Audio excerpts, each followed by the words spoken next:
I've got really good news, and I'm a little bit speechless by it all. I've been nominated for a very prestigious award, and I thought I'll make this little video so I can explain to you a little bit about this award, but also how I got to where I am today, now being nominated for this, and also why it would be an absolutely marvelous idea to vote for me. So the award is called the Orange Awards, and they have different categories, and one of the categories is the Best Dutch Entrepreneur in the UK, for which I am nominated, and it's an initiative from the Netherlands British Chamber of Commerce. So if you are a small or a big Dutch company and you would love to do business in the UK, call them because they can really help you with everything. So it's that organization and also the Royal Embassy of the Kingdom of the Netherlands here in London, and the Dutch Drinks, the NL Borrels, which is an informal Dutch network organization. And they have organized this amazing party on November the 12th. So please do come. If you haven't put it in your diary yet, please do. I'll be there myself as well. And as part of this party evening, they will also do the awards.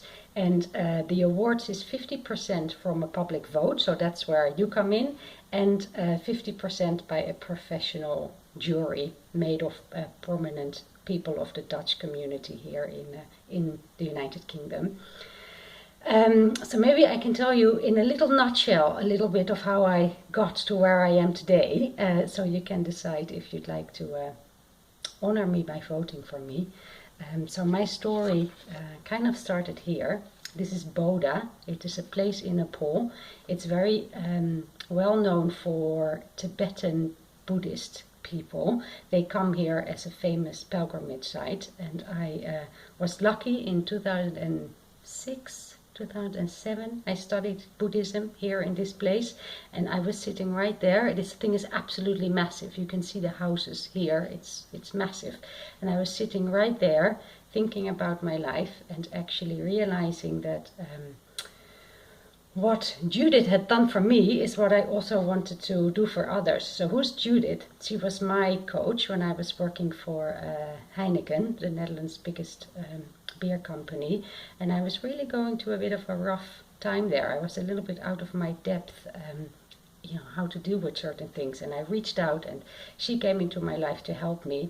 And as part of all that, everything I learned there, I decided to take a break and to study Buddhism and to reflect on my life, and decided what she did for me, I want to do for others. So I ended up moving to London and studying to become qualified as a coach here in the UK.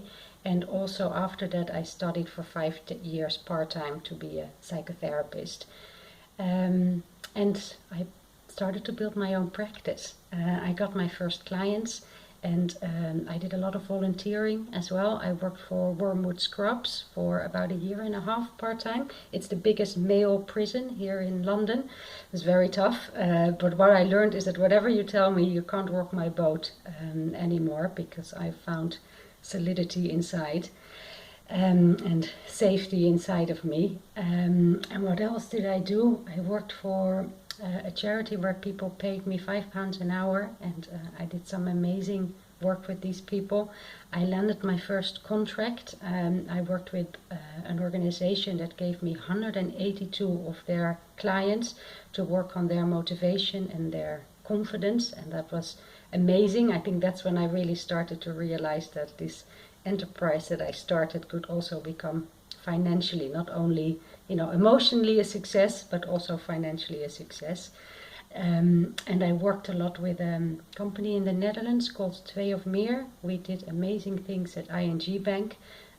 We got every year a group of about 100 very promising young talent to come together, and we trained them on leadership and authenticity and communication skills, and how to really be aligned with who they really wanted to be. I think about 1/3 of my clients is Dutch, and all the rest are from all the organizations and cultures and religions and nationalities that London has to offer.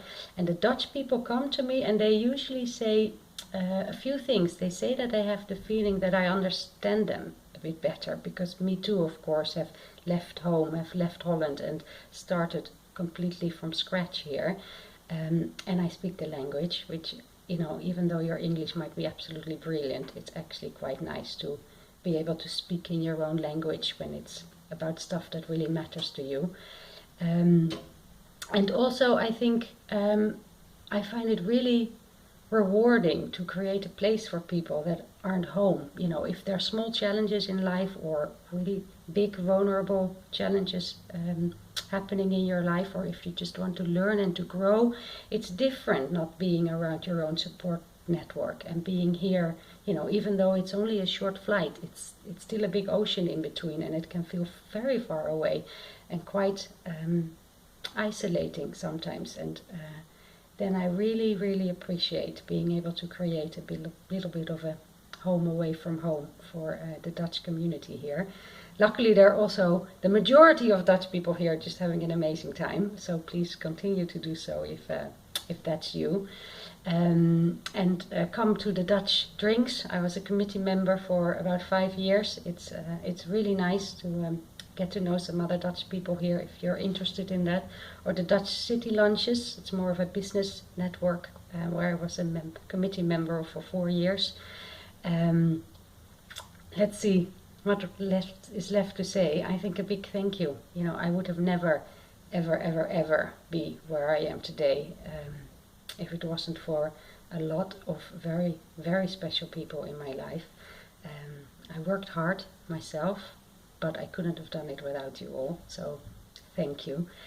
And for every single one of you out there who want me to win this beautiful award, check the link below and please vote for me. Thank you very much for doing so, and I wish you well. Thank you.